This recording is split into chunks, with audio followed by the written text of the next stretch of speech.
ক্ষমতা শুধু ভোটে আসে না, ক্ষমতা আসে বিশ্বাস থেকে, আস্থা থেকে, মানুষের হৃদয়ে জায়গা করে নেওয়া থেকে। জামাত যদি মানুষের এই আস্থার জায়গাটা বুঝে, নিজেদের ভেতরে গোড়ামি সংকীর্ণতার আত্মরক্ষার দেওয়াল ভেঙে ফেলতে পারে, তাহলে বাংলাদেশের মানুষ একদিন বলবে এই দল বদলাইছে, এই দল দেশের জন্য কাজ করতে চায়। বাংলাদেশ এখন এমন এক মোড়ে দাঁড়ায় যেখানে ধর্মীয় রাজনীতির নাম শুনলেই অনেকে ভয় পায়। যদি জামাত সেই ভয়কে ভাঙতে পারে, যদি তারা দেখাতে পারে ধর্ম মানে বিভাজন না, ধর্ম মানে ন্যায়, ধর্ম মানে ইনসাফ, ধর্ম মানে ঐক্য, বহুত্বের মধ্যে ঐক্য, তাহলে একদিন তারা শুধু নির্বাচনে না, মানুষের হৃদয়ে জয় হবে। জামাত ক্ষমতায় আসলে কি করবে? অনেকে চায়নায় গেছে উঠেও জানতে চাইছে। দুর্নীতি বন্ধ করবে জামাত, সাথে সাথে এক মহা সমস্যা শুরু হবে। কি সেই সমস্যা? মহারাজ, বিশাল সমস্যা। এই যে রাষ্ট্রযন্ত্র, তার প্রত্যেকটা নাট বল্টু দুর্নীতিগ্রস্ত, চেয়ার টেবিল পর্যন্ত ঘুষ খায়। যেই আমলাতন্ত্রের উপরে সে বৈশা রাষ্ট্র চালাবে সেটাই তো করাপ্ট, আগা পাঁচতলা করাপ্ট। ব্যাংক থেকে লোন নিতে গেলে ব্যবসা প্রতিষ্ঠানগুলোকে ঘুষ দিতে হয়, ব্যাংকের এমডি কে, বোর্ড মেম্বারদেরকে। যে লোন নিবে সে তো কাস্টমার, তারাই তো তেলাবে ব্যাংক। তা না, উল্টা যে সেল করিচ্ছে সেই তেলাক, সে তারাই কাস্টমার তেলাইতেছে। এটা কেমনে ম্যানেজ করবে জামাত? এটার একটা সিস্টেম লাগবে। এই সিস্টেম ওদের মাথায় আছে কিনা কে জানে। জামাতের মন্ত্রিসভা কেমন হবে? নারী মন্ত্রী থাকবে কিনা? কয়জন থাকবে?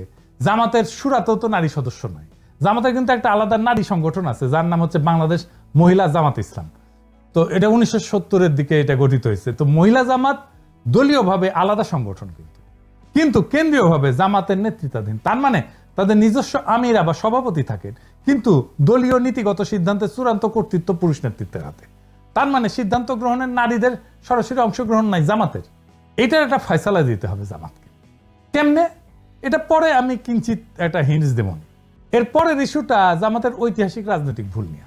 আমি আগেও বলছি, এখনো বলি, জামাতের রাজনৈতিক ভুলগুলা কেন হয়েছে তার কোনো গ্রহণযোগ্য ব্যাখ্যা দাঁড় করাতে পারে না জামাত।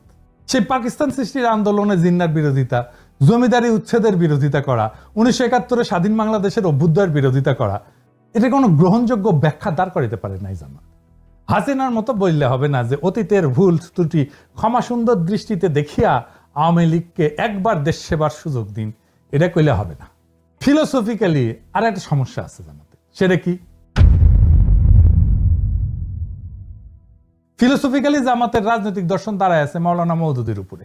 মাওলানা মওদুদি একজন দুর্দান্ত মেধাবী পলিটিক্যাল থিঙ্কার এবং ফিলোসফার, কিন্তু উনি তো সমাজতন্ত্রের পতন দেখে যাননি, উনি তো ওয়ার অন টেরর দেখেন নাই, উনি তো সারা দুনিয়া জুড়ে ইসলাম বিদ্বেষ দেখেন নাই, উনি তো ইসলাম কোপানো দেখেন নাই, উনি ডেমোক্রেসির সংকট দেখেন নাই, সোশ্যাল মিডিয়ার পাওয়ার দেখেন নাই, আর্টিফিশিয়াল ইন্টেলিজেন্স দেখেন নাই।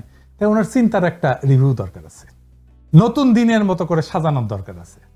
সেটা কি করছে জামাত? করে নাই। আমরা কেউ কেউ বলছেন জামাতের মন্ত্রিসভা কেমন হবে, কারা জামাতের ফেস হইয়া সাধারণ মানুষের দুনিয়ার সাথে ডিল করবে। ডাক্তার শফিক সাহেব কি ডিল করবে? মানে হাসিনা নেতা হইতে পারবে, কিন্তু ডাক্তার শফিক হইতে পারবে না, যেহেতু ওনার মুখে দাঁড়িয়ে আছে আর মাথার টুপি আছে। পাবলিকে ভোট দিলেও পারবে না, ডেমোক্রেটিক্যালি একটা ইলেকশনে জিতে আসলেও পারবে না। মজা আর কি। আর একটা ইস্যু হইতেছে যে কেউ কেউ মনে করতেছে জামাত আসলে একটা অ্যান্টি হিন্দু রাজনীতি করবে।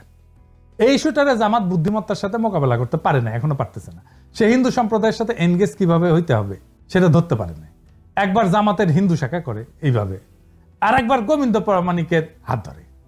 আপনারা এখানে এসেছেন জামাতুল ইসলামের ডাকে।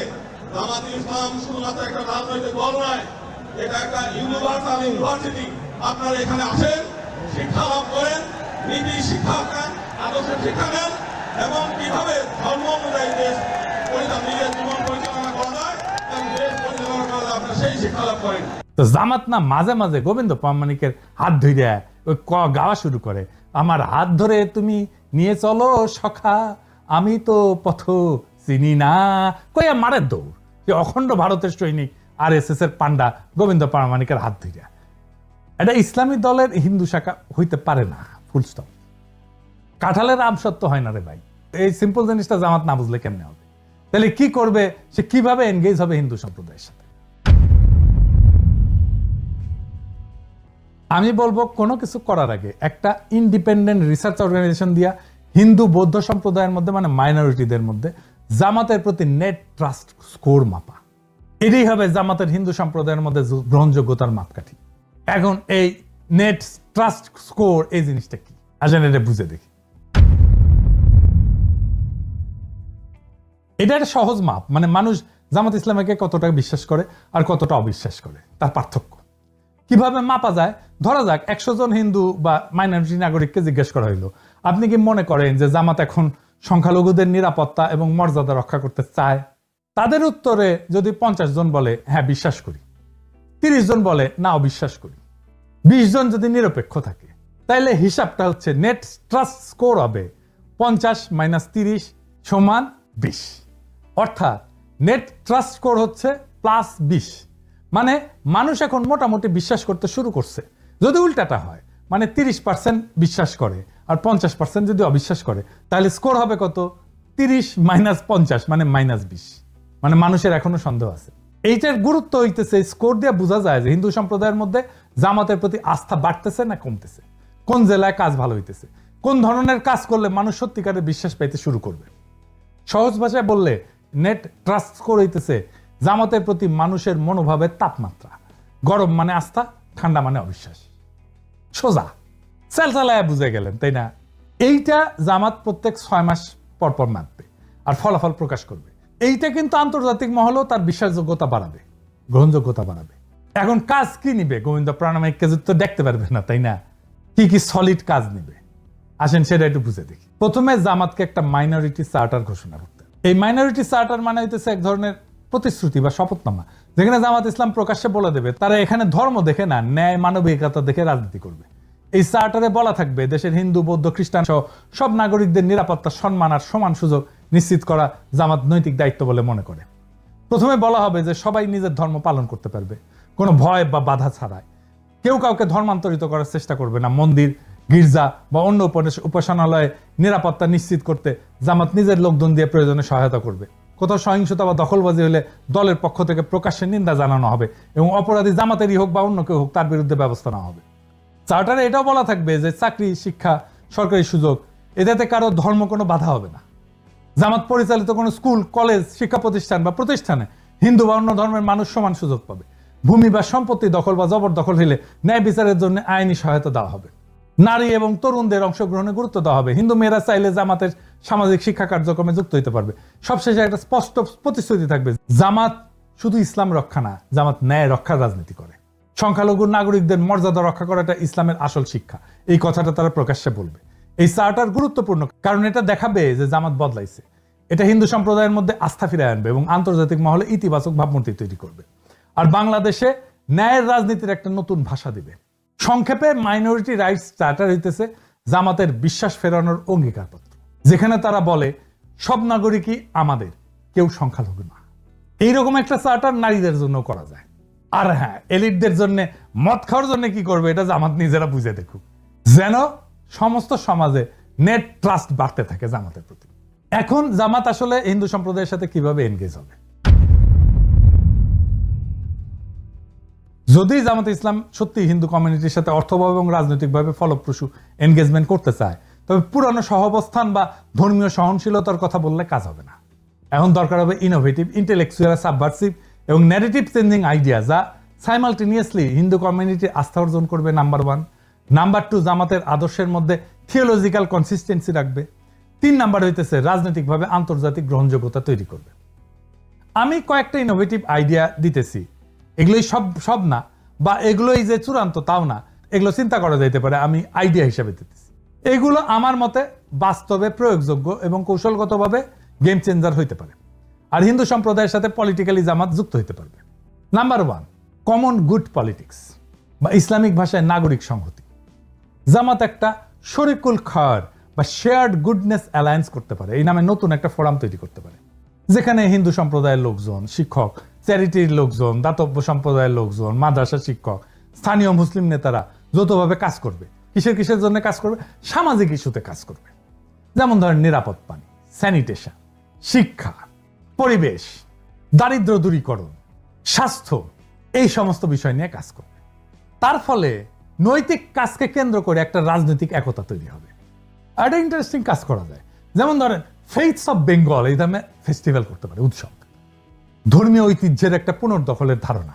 যেমন স্থানীয় পর্যায়ে ফেইথস অফ বেঙ্গল নামে সাংস্কৃতিক উৎসবের আয়োজন করতে পারে, যেখানে হিন্দু, মুসলিম, বৌদ্ধ, খ্রিস্টান সব সম্প্রদায়ের যে কালচারাল অ্যাসেট, ধর্মের যে কালচারাল অ্যাসেট, সেইটা তারা প্রজেক্ট করবে, সেটা তারা দেখাবে। হিন্দু সম্প্রদায় কীর্তন করতে পারে, মুসলমান সম্প্রদায় মিলাদ করতে পারে, কাওয়ালি করতে পারে, খাবার থাকবে এখানে হিন্দু উৎসবের খাবার, মুসলিম উৎসবের খাবার, হিন্দুদের পোশাক, মুসলিমদের পোশাক, এগুলো প্রদর্শিত হবে। লক্ষ্য হবে আমাদের মিলিত সংস্কৃতি আমাদের রাজনীতিকে ছাড়াই গেছে, এই বার্তাটা দেওয়া। এইটা ইসলামের সামাজিক ন্যায়ের ধারণাকে সাংস্কৃতিক ভাষায় উপস্থাপন করবে। জামাতকে সংস্কৃতি বিরোধী দল বলে না, এখান থেকে বের করে আনা যাবে। এইটা করে একাডেমিক স্তরে আর একটা কাজ করা যায়, যেমন ইন্টারফেথ থিঙ্ক সার্কেল।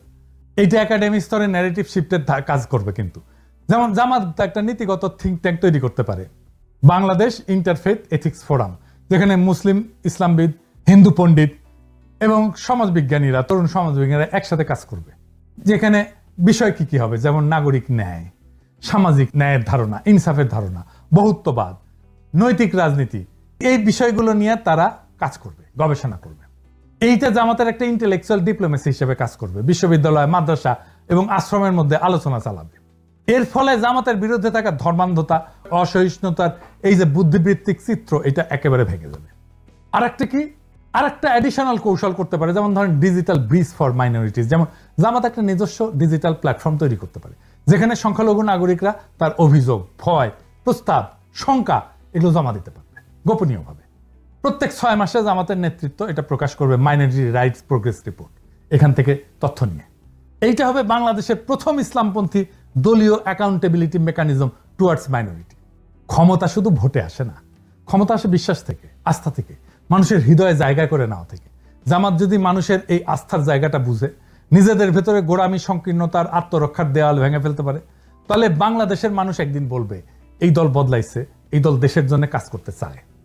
আজকের রাজনীতিতে সবচেয়ে বড় অভাব হচ্ছে বিশ্বাসযোগ্যতা। যেই দল এই বিশ্বাস ফিরে আনতে পারবে, যে দল মানুষকে ভয় না দেখায়, তাদের ভবিষ্যতের স্বপ্ন দেখাইতে পারবে, তারাই ক্ষমতায় যাবে, তারাই রাষ্ট্র করবে।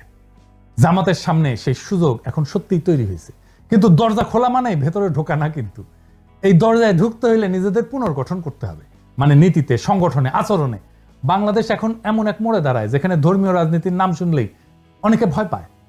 যদি জামাত সেই ভয়কে ভাঙতে পারে, যদি তারা দেখাতে পারে ধর্ম মানে বিভাজন না, ধর্ম মানে ন্যায়, ধর্ম মানে ইনসাফ, ধর্ম মানে ঐক্য, বহুত্বের মধ্যে ঐক্য, তাহলে একদিন তারা শুধু নির্বাচনে না, মানুষের হৃদয়ে জয়ী হবে। এখন সময় জামাতের জন্য ইতিহাসের সামনে দাঁড়ানোর, অন্যদের বদনাম দিয়ে না, নিজেদের পরিবর্তনের শক্তি দিয়ে প্রমাণ করার। বাংলাদেশে এখন ন্যায়ের রাজনীতি এখনো সম্ভব, ইনসাফের রাজনীতি এখনো সম্ভব। আর সেই রাজনীতি ইসলামের আলো থেকেই জন্ম নিতে পারে। ইনকিলাব জিন্দাবাদ।